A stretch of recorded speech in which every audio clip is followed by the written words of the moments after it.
ایک دم یعنی لہلہاتے ہوئے کھیت پر خالی ایک گزر ان کا چاہیے، ایک دفعہ گزریں گے بس آپ یہی سمجھیں گے کہ پیچھے تو گیا یار کچھ بھی نہیں ہے. اور پھر وہ ٹڈی دل تھا، وہ تو قہر بن کر آیا تھا فرعونیوں.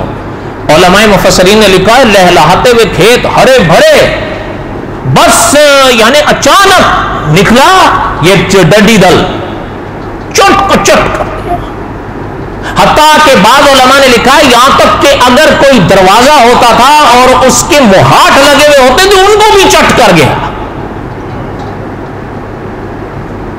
7 دن مسلسل نہ کوئی پھل چھوڑا نہ کوئی غلہ چھوڑا. پھر تنگ آ گئے، پھر آگے حضرت موسیٰ کے پاس. اور علماء نے لکھا ہے کہ اس میں صرف وہ قبطی نہیں تھے یا فرعونی نہیں تھے، فرعون نے بھی یہ مطالبہ کیا پیغمبر سے کہ آپ دعا کریں، یہ تو مصیبت بن گئی ہے. ہم کہتے ہیں آپ ہماری جان چھڑوا دیں، ہم آپ کی بات مان لیں گے. پیغمبر علیہ السلام نے پھر ہاتھ اٹھائے، اللہ نے حضرت موسیٰ کی دعا کو قبول فرمایا، ٹڈی دل غائب ہو. اچھا جب وہ غائب ہو گیا، مولانا ادریس کاندھلوی رحمۃ اللہ علیہ نے لکھا ہے کہ چند دن ٹھیک رہے، پھر بگڑ گئے، پھر ویسے کہ ویسے ہی ہو، پھر وہی آکڑ، پھر وہی گھمنڈ، پھر وہی ظلم، پھر وہی زیادتیاں. اچھا مولانا ادریس کاندھلوی رحمۃ اللہ نے لکھا ہے اب یہ وقفہ گزرا، فَأَرْسَلْنَا عَلَيْهِمُ الطُّوفَانَ ایک ہوا، وَالْجَرَادَ ٹڈی دل ہوا، وَالْقُمَّلَ اللہ نے فرمایا اب ہم نے کمل بھیجے ان. کمل پر علماء نے کئی اقوال لکھے ہیں کہ یہ کمل کیا تھا. ایک قول لے لیتے ہیں جو پہلا ہے، جو آپ کے بالوں میں بھی دن دناتی ہیں. کیا؟ اب بولو تو صحیح. جوئیں نہیں دن دناتی؟ اچھا دیکھی تو ہوں گی نہ، اگر کبھی دیکھی ہو تو ایک آدھ کہیں سے مل جائے تو لے جائیں.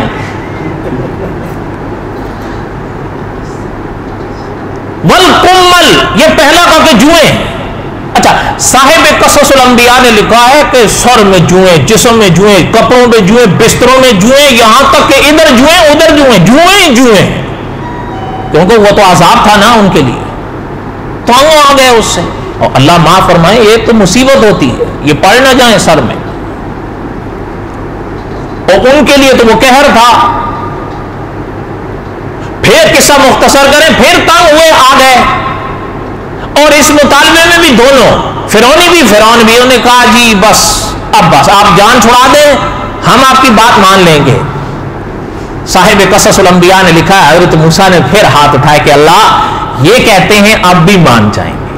اچھا علماء نے لکھا ہے بس حضرت موسیٰ کی فریاد کرنے کی دیر تھی جوئیں غائب ہو، وہ تو عذاب تھا نا.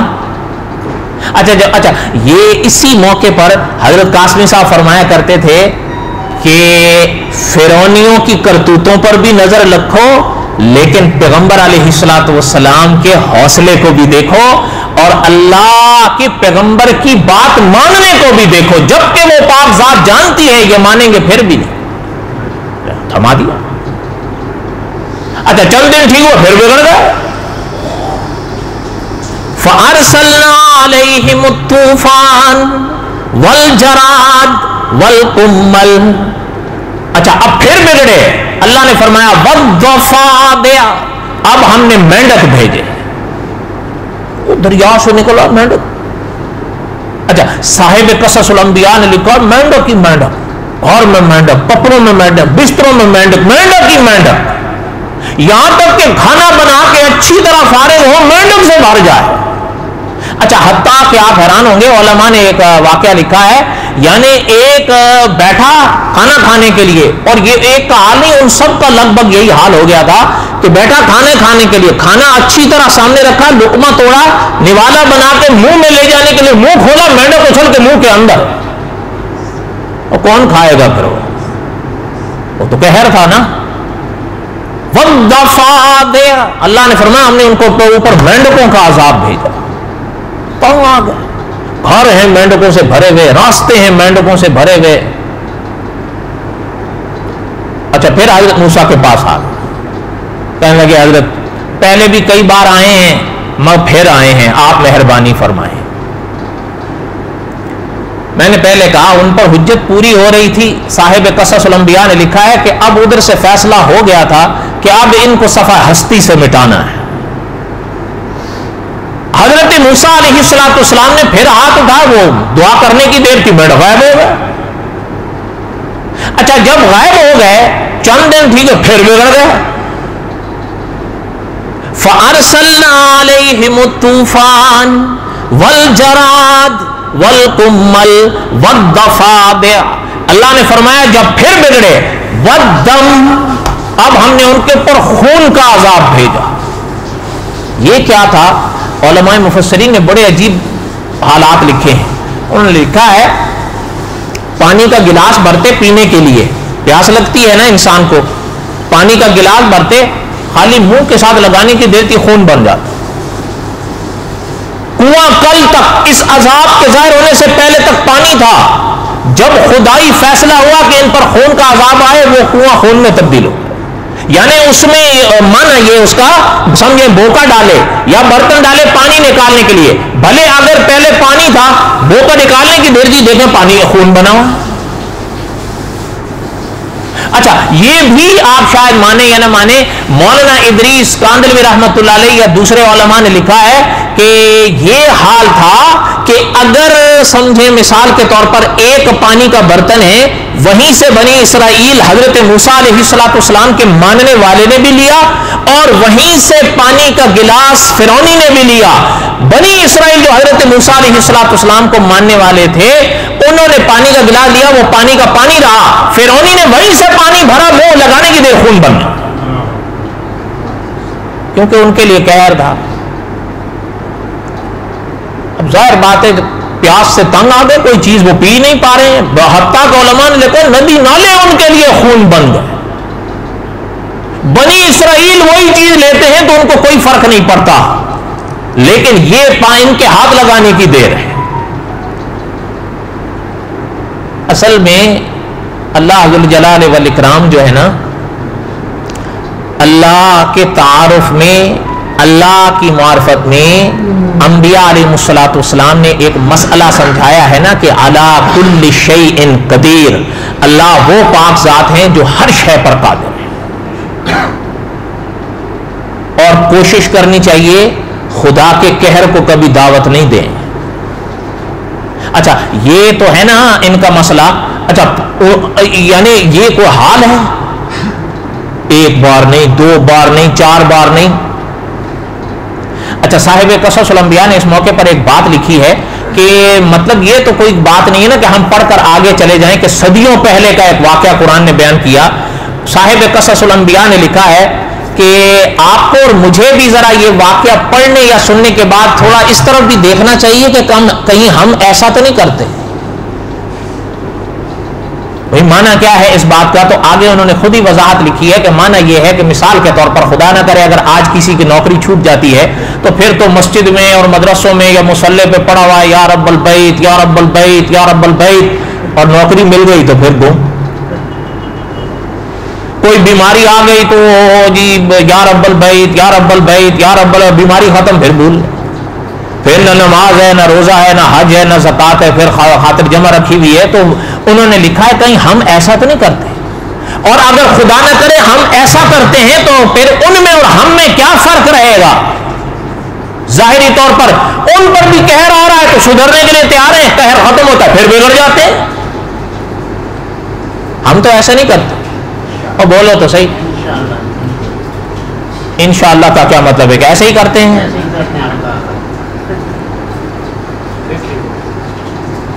فَأَرْسَلْنَا عَلَيْهِمُ الطُّوفَانَ وَالْجَرَادَ وَالْقُمَّلَ وَالضَّفَادِعَ وَالدَّمَ۔ آگے اللہ نے فرمایا آیات مفصلات فاستکبروا وکانوا قوما مجرمین۔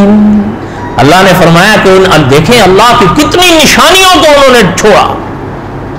اللہ نے فرمایا کہ بڑے مجرم تھے، بڑے گھمنڈی تھے، اس لیے صاحب قصص الانبیاء نے لکھا ہے کہ جب ان کے لچھن یہ ظاہر ہوئے تو اب اللہ کا فیصلہ ہوا کہ انہیں صفحہ ہستی سے مٹانا ہے.